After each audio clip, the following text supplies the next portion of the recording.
नमस्कार दर्शकों इस साल होने वाले बिहार चुनाव से कुछ महीने पहले जेडीयू के अंदर बेचैनी नजर आ रही है। पार्टी नेतृत्व ने वक्फ संशोधन विधेयक के लिए अपना समर्थन घोषित किया था, जिसे दोनों सदनों में पारित कर दिया गया। लोकसभा में 288 जबकि राज्यसभा में 128 मत मिले।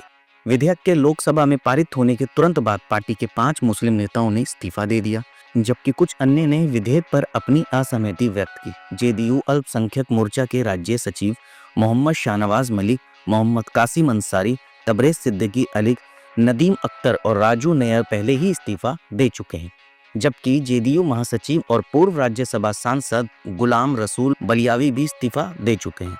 तो वहीं जेडीयू एमएलसी गुलाम गौस ने पार्टी लाइन के खिलाफ बात कही। जेडीयू नेताओं की ये चिंता बिहार चुनाव से पहले मुस्लिम वोट बैंक पर हार के डर पर आधारित है। हालांकि ये डर पहली नजर में मान्य हो सकता है, लेकिन आंकड़े एक अलग तस्वीर पेश करते हैं। जबकि 2014 में लोकसभा चुनाव में नीतीश कुमार ने मोदी के नेतृत्व वाले एनडीए से अलग रहते हुए मुस्लिम वोटों का एक बड़ा हिस्सा हासिल किया था, जिससे आरजेडी के प्राथमिक वोट बैंक में सेंध लगी थी। लेकिन 2015 के बाद की स्थितियों का अध्ययन एक अलग तस्वीर पेश करता है। 2014 के लोकसभा और 2015 के विधानसभा चुनाव में जब नीतीश मोदी विरोधी खेमे थे, तब मुस्लिम मतदाताओं के बीच उनकी अच्छी पकड़ थी।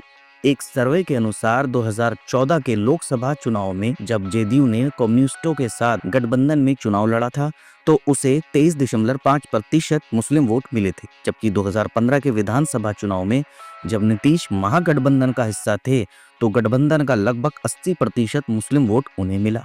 2015 के बाद जब वह मोदी के नेतृत्व वाले एनडीए गठबंधन में शामिल हुए, तो चीजें बदल गई। साल 2020 के विधानसभा चुनावों में जेडीयू गठबंधन केवल 5% मुस्लिम वोट हासिल कर सका।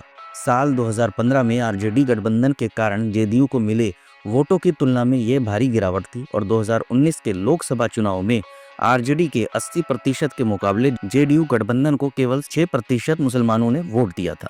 यही स्थिति कमोबेश 2024 के लोकसभा चुनाव में भी जारी है, जब सिर्फ 12% मुसलमानों ने जेडीयू गठबंधन को वोट दिया, जो 2014 की स्थिति में लगभग 50% कम था।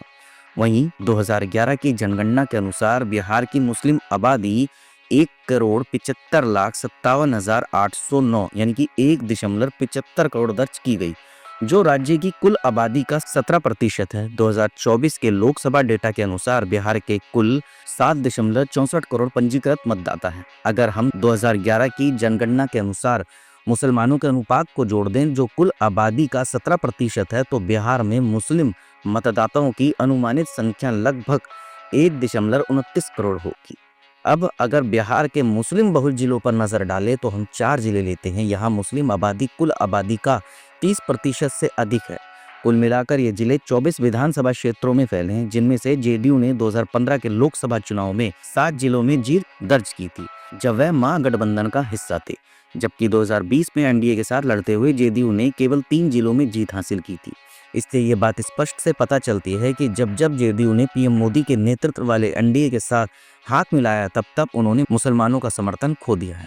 इसके अलावा हम ये भी देखते हैं कि जेडीयू के नारे वाले मुस्लिम उम्मीदवारों का प्रदर्शन पीएम मोदी के नेतृत्व वाले एनडीए के साथ कितना अलग रहा और एनडीए के बिना उन्होंने कैसा प्रदर्शन किया।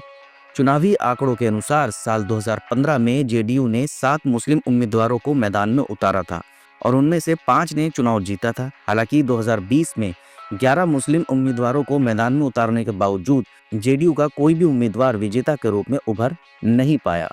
इससे साफ पता चलता है कि 2015 के बाद बीजेपी के साथ गठबंधन करने से जेडीयू को अपने मुस्लिम वोट बैंक से हाथ धोना पड़ा है।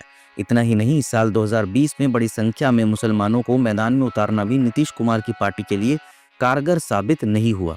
अब वक्फ संशोधन विधेयक का समर्थन करने के कारण जेडीयू को मुस्लिम वोटों से वंचित होने का ये सिद्धांत गलत साबित होगा, क्योंकि 2015 के बाद पार्टी के पास कभी भी मुस्लिम वोट बैंक था ही नहीं। इसलिए ये कहना सही नहीं होगा कि अगर जेडीयू ने वक्फ का समर्थन किया है, तो उसके मुस्लिम वोट पर कोई फर्क पड़ेगा या उसकी जीत से कोई फर्क पड़ेगा।